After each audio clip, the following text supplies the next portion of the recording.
As they faced the gigantic task of rehabilitation, the Filipinos had ample need of the stoicism and courage they had shown under occupation.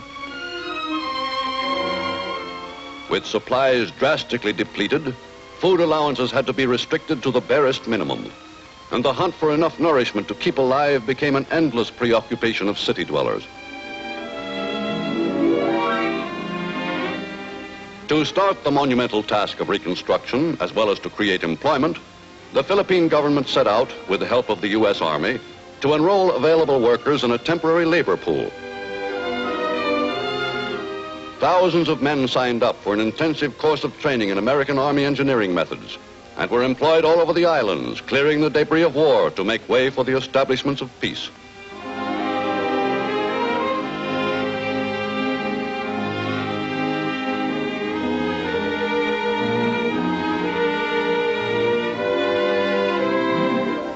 In Manila Harbor, laborious salvage operations were begun to recover for the Philippine government $8.5 million worth of coins, all the silver in the island's pre-war treasury, which had been dumped into the bay early in the war to prevent its falling into Japanese hands. For months, Army and Navy divers worked in 20 fathoms of water to reclaim the treasure, which had lain there since before the fall of Corregidor.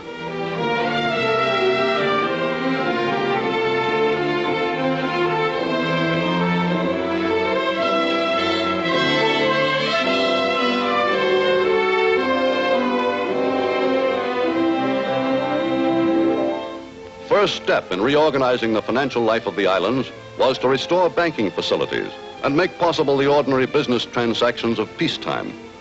For until Philippine commerce and industry could be reestablished, there would be no adequate source of tax revenues with which to finance rehabilitation. The need for money and construction materials was immediate and urgent, and for these, there was only one place to turn: the United States. Recognizing this fact, the U.S. sent to Manila a mission headed by Senator Millard E. Tydings to determine the extent of the assistance the Philippines would need. On the recommendation of the Tydings report, the U.S. in 1946 $1 billion for reconstruction, plus special tariff and trade privileges to last for 28 years. Though the path ahead is still a thorny one, the people of the Philippines have at least gained from the war a new regard for democracy, and are today politically alive and active. Proud of the part they played in liberation, newly conscious of their collective power, the ordinary people of the islands are demanding a bigger stake in the future of the country for which they fought. Voting for a president to lead their infant republic through its first 4 critical years of independence, the Philippine people chose Manuel Roxas, long the leader of the Insular Senate. A skilled and experienced politician, Manuel Roxas is an able economist as well. With freedom at last, and with the sorely needed financial and economic assistance of the U.S. already theirs, the 18 million citizens of the Philippines are today setting out on the high road of independence.